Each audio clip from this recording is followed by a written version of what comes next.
Hey, this is Brian with Phat X, and today we're doing a upgrade to a system that we put in a long time ago. We have a Berhinger X32 here, and then I'm going to take you over to where the streaming system is. We're going to be adding, they've been using a tablet.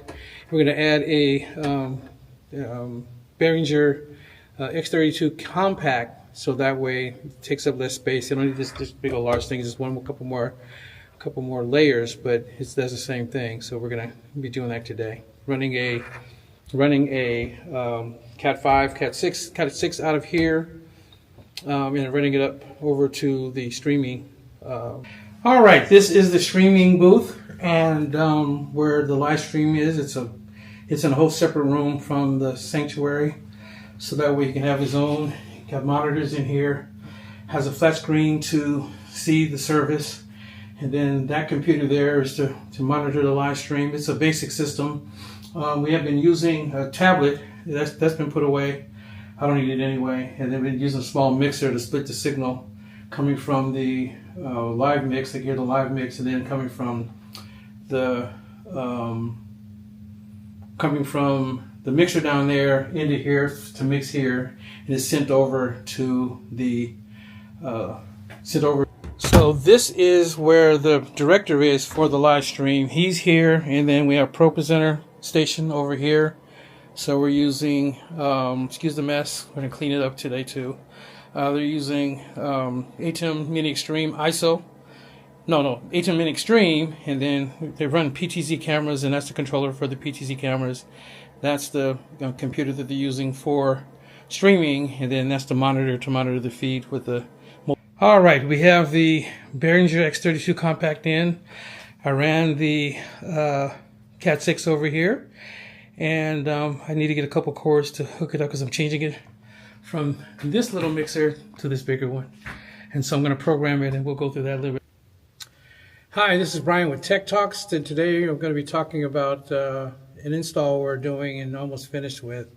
Today we're talking about taking this is the front of house Berhinger X32, and they're going to run it upstairs into the media room, where they're using a tablet to run it off of a aux send and for the tablet, and now we're putting in a Berhinger X32 Compact.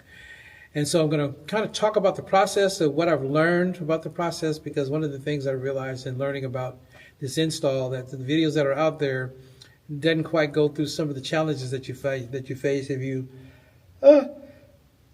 excuse me, if you starting with an existing system. A lot of times they're starting with a fresh system, and so it makes it easier. And I'm one of these guys that when I find innovative ways and use cases to help us to do it better for less, then I'm going to do so. So this is the front of house console that's in the main sanctuary, and then I'm going to go into the back.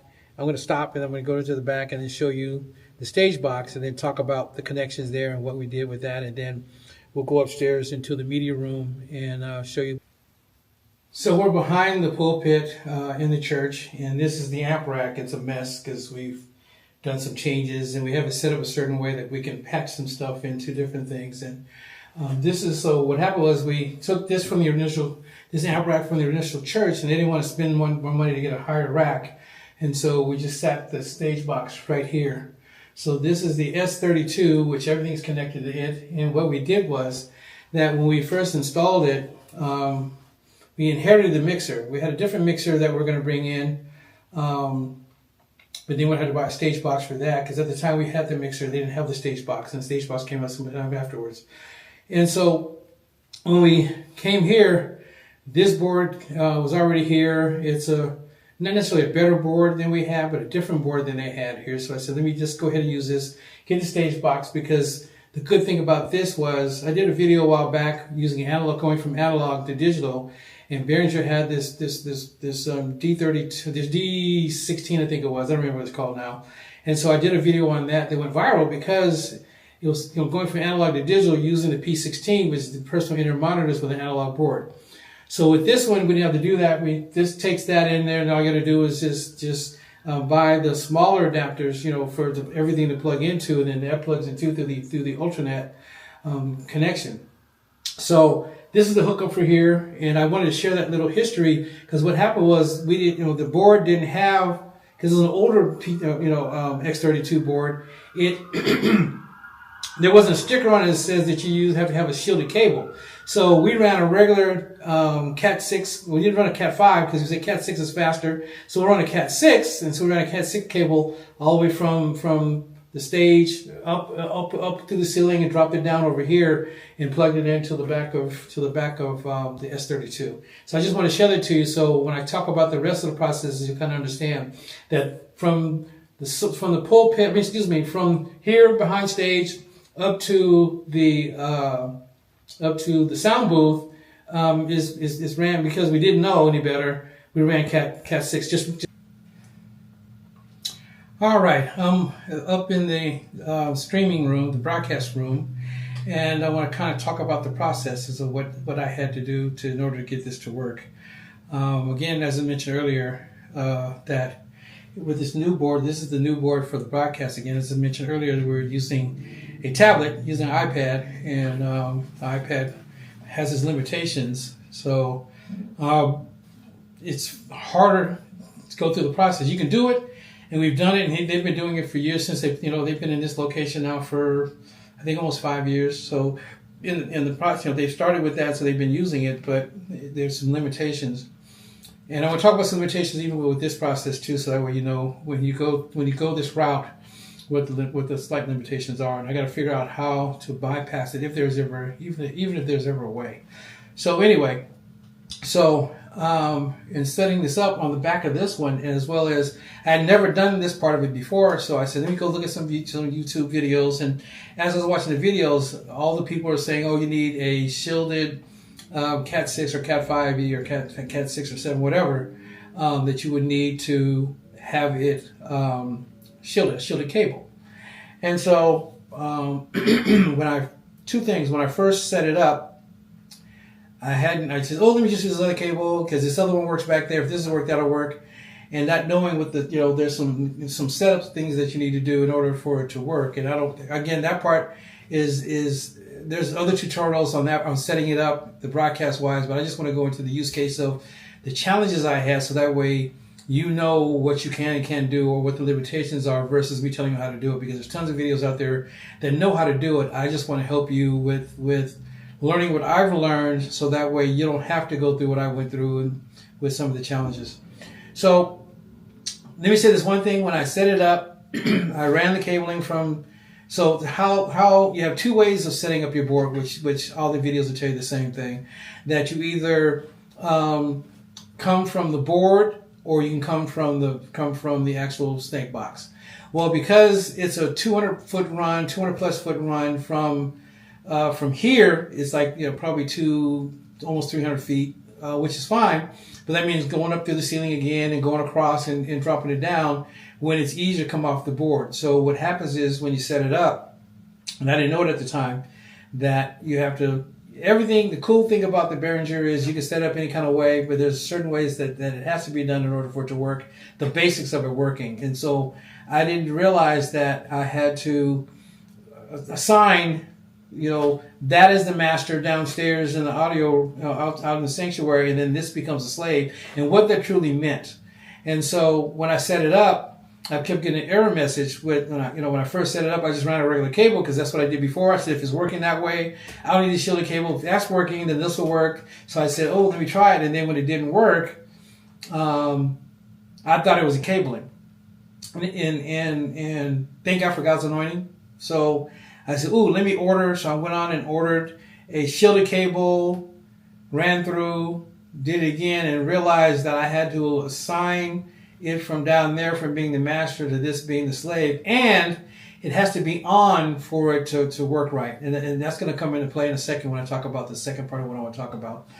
So figured it out that it's, they're talking to each other. All three ways of talking to each other. The run down to from the sanctuary to behind the stage where the stage box is Cat 6, and then I ran Cat 6E. Ran a shielded cable of Cat 6 shielded from here, which is probably, it's 100 foot, 75, 80 foot from there to here, from the sound booth to, from the sound booth to the broadcast booth. And so got it talking, and then got it. One of the things that let me say this too. This is going to be kind of a not necessarily long one, but I want to just and get it out so that way just chop this up, and maybe I'll come back and do some chopping up as far as saying what section it is, so that way you can just skip to the section if you haven't had this problem. So one of the problems I had once we got it talking to each other, one of my friends, that's part of my team, that works at this church, said, "Hey, why don't we save the settings and bring it upstairs and run the settings from downstairs?" Well, yes, the settings came up, but the routing didn't come up, and so I said, "Well, we tried it." So I tried it. He came in. We did that. Copied the settings, brought it up here. I brought the scene up in the scene, but not the original settings. It didn't work for us. So when we brought it in, it didn't. What happened was I used a microphone, and then all the channels lit up. So that meant that it's not talking. You said, "Oh man, maybe I have to run the shielded cable." So I started troubleshooting, trying to figure it out.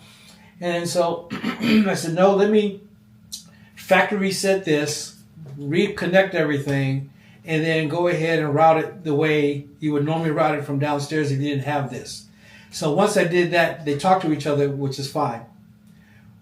One of the things that you need to know, so before they have the video room is right in front of me, right in front. We'll show that another day. Right now it's a mess because we're not done yet. As far as what we need to do. So I don't need to show that because that's not what the conversation is about today anyway. And so I needed to send the signal from the video room where they're doing the, Pro Presenter stuff on the screen, and then also taking this feed, the audio, and then, the cameras and all that kind of stuff in that room. And so I had to grab it from downstairs to bring it up here. And so in the process of doing that, I ran it. I went on and routed it and got the routing right. Downstairs, the X32 downstairs, the broadcast, which is the master, wasn't turned on. So I'm sitting up here, trouble, because normally when you plug it in, you do it, you plug in whatever, if it's your iPhone or your phone or tablet or computer, whatever, for playback, it would just play, it would show up. Well, it wasn't showing up. And I go, why is it showing up when it's routed right? So I was getting to watch some more videos and say, maybe I missed something in the process. Yes, I did. The basics of how this system works, and this is why I really want to do the video more than anything else, is that if you're doing what we're getting ready to do and doing at this church, for this church, is that if you're going to run a broadcast mix, that down, wherever your audio, wherever your front of house, which is the one that you're running the master, whatever the master is, it controls the trim, and it also controls this board in the sense of, so I'm a Christian, not that it matters, but I'm a Christian, and so I had to pray about it a minute. I'm like, okay, Lord, why isn't it working? I've done everything that the videos say. I've done everything that you would normally do to set it up. And the Holy Spirit reminded me to go downstairs and turn on the mixer downstairs. So I go downstairs, turn the mixer on downstairs, came upstairs, pressed play, and guess what? It played. So just to let you know that even though this is somewhat on its own, it's still a slave to the master. That's a message, by the way. Still a slave to the master. So in order for stuff to work that's plugging in anywhere else, you got to have downstairs plug, because that's the master. It controls everything. This is just the slave. And so you don't have full autonomy to do it on doing that. Okay, that's point number one. Or number three, probably, or whatever. Next, because that's the master, it also controls the gain. And so downstairs, it controls the gain. So you have to go in and make sure your gain structure is right downstairs, or wherever your main is. That's going to be your main trim. That's going to be your main. Your main gain. That when you set your gain structure downstairs, because what happens is if it clips in your front of house, it's going to clip up here no matter what you do. And I found that when I didn't realize that, because I do sound on Sundays at another church, And that was the problem. I'm like going, they were clipping in the other room, clipping on the master in the front of house, and I'm like, I'm having it turned down, have the trim all the way down, and it's still clipping. And that's because the way Berhinger set it up, that this only limitation right now is that the true master is the master. It controls everything. You still have your controls here, but you don't have your trim here. And so you'll have to correspond back and forth. What we're getting ready to do here, which needs to happen now that everything's connected and working, we're going to have bring in the musicians first, do our balancing, because the main thing downstairs is making sure our gain structure is right downstairs. If the gain structure is good and perfect downstairs, then upstairs is going to be perfect for your broadcast mix. Otherwise, if it's distorted downstairs, it's going to be distorted here no matter what you do. So no matter what your stream mix is going to be distorted, and your viewers are not going to have a great experience. So I wanted to share that with you. I know I'm a little longer. This will probably be a 15-20 minute video probably. But I just wanted you to know what I've learned, so that way you don't have to go through what I went through, because I took 2 days to try to figure this thing out. And I wanted to make sure I share with you, because when I looked to try to figure out what was going on, none of the videos that are out there, they teach you how to connect it. Some will teach you how to route it, but they don't teach you how to troubleshoot it, as well as send stuff, because it's separate, how it works in tandem with your front of house, as well as your, either for monitors, this works the same thing if you're using it as a monitor mix. Your monitor mix and front of house mix is the same. If you want to run, you can run all three. You can run a monitor mix, which will go off what you would do is, the only difference would be was it will go off your stage box and go out of your B port to go into your A port of your, whatever, if it's a Compact or X32 or Midas board, it doesn't matter. It's just in the same family, so it'll still do the same thing. So that's it for me today. This is Tech Insights with Brian Cochran. I'm your host, and I'm back, and I'll be doing a lot more videos. But this was kind of interesting, because I like doing these kind, because if I can save you time, it saves you money, it saves you energy, and then that we have an enjoyable experience as a sound engineer, or if you're integrating and adding to your sound and changing your sound if you're a local church, or like me, I do outside the church as well. So if I want to do a broadcast mix, I can now do a broadcast mix and know how to do it, because I learned how to set it up. And so that's it. I keep going. I'm a minister too. So that's it for today. I just wanted to kind of share that with you. Hope this helps you, because it helped me. Oh yeah, I forgot one more thing. Ooh, this is a big one too. One of the things that most of the videos tell you, that the software all need to be on the same firmware in order for it to run right, which is in theory yes, but I was able to do it. So Berhinger website, Berhinger has farmed it off to another company that's handling their United States or global knowledge base and how-tos and downloads and stuff. And so Sweetwater is the one that's the national. For sure, use the United States distributor. I'm not sure if they're the global distributor. I don't know those details. It doesn't matter. So I went to Berhinger.com. Guess what? The site is down, because what I was told in some of the videos is that the firmware all have to be the same. And so I called all over the country, tried to call all over the world. I called Sweetwater. I looked up on other, went through, hours of trying to search to find if I can find, because a lot of times what you'll do is you'll find someone that has a download, and because they're in the creation business, they'll also say, by the way, this latest firmware, go down below and you can download it too, kind of thing.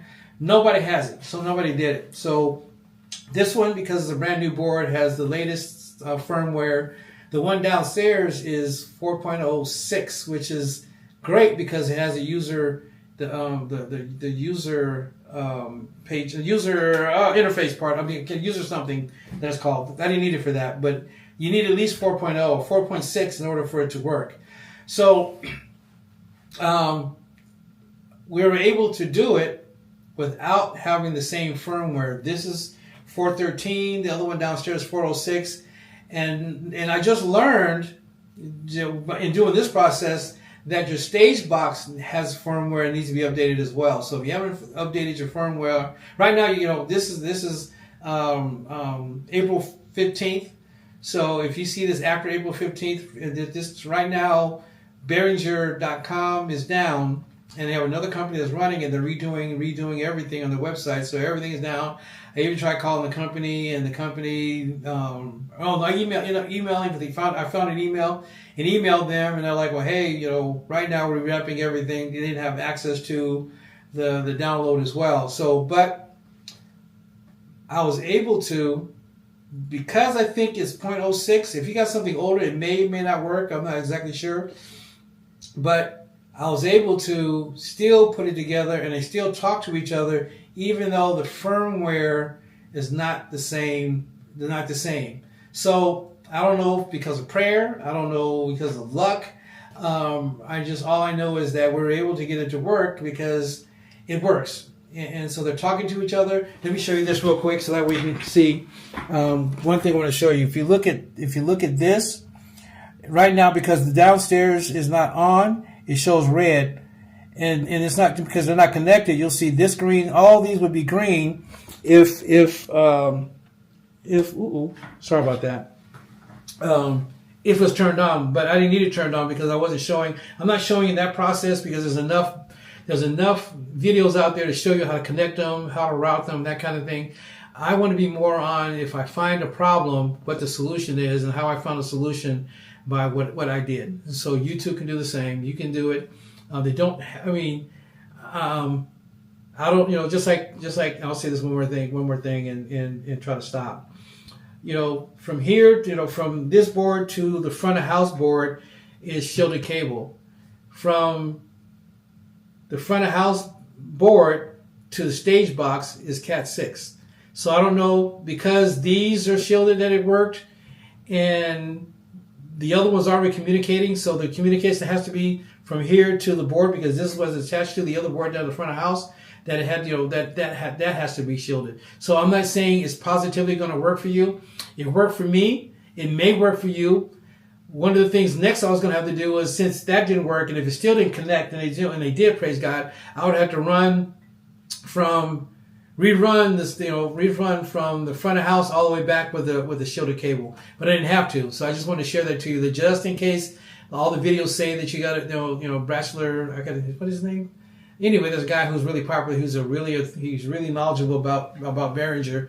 He's the one that says you need to have cat shielded cable, no matter what, shielded Cat 6 or cable in order to make it work. And I'm not disproving him. He's absolutely right, but I was able to get it. So if you already have an existing system already set up, that try it first before you run it to see if it works. If it works, it works. If it doesn't, if you get it where, when I mentioned earlier, the red there, if it's red after you do it, then you know you have to run a shielded cable. But if you already have an existing system, what I'm trying to say, try it first before you buy a shielded cable, because you don't have to waste the time and money if it works. If it's green, then it's going to work and it's going to talk to each other. Their computers, they all talk to each other. There's a certain language and a certain protocol that they need, and there's a need for shielded cable because the longer the run is protected, and you don't lose lossage, and it all stays and goes to the circuit flow, signal flow. But it works for us because Cat 6 worked from there when it's supposed to be shielded, and it's been working. I don't know if because it's a house of God or because yes, it should be shielded, but it doesn't have to be. But if you already have if you're doing something brand new, then I would say get shielded just to make sure. But we were able to do it without it. But I just want to say that because of something. One of the things that the videos, a lot of the videos were saying that you need to have shielded cable, and you should. If you're starting with a fresh install, do it. If you already have existing, try it first. It's not going to hurt anything. It'll show an error, and then you just know that you'll have to do it. So that's it for today. And this time we're for sure done. God bless you. Talk to you later. Bye-bye now.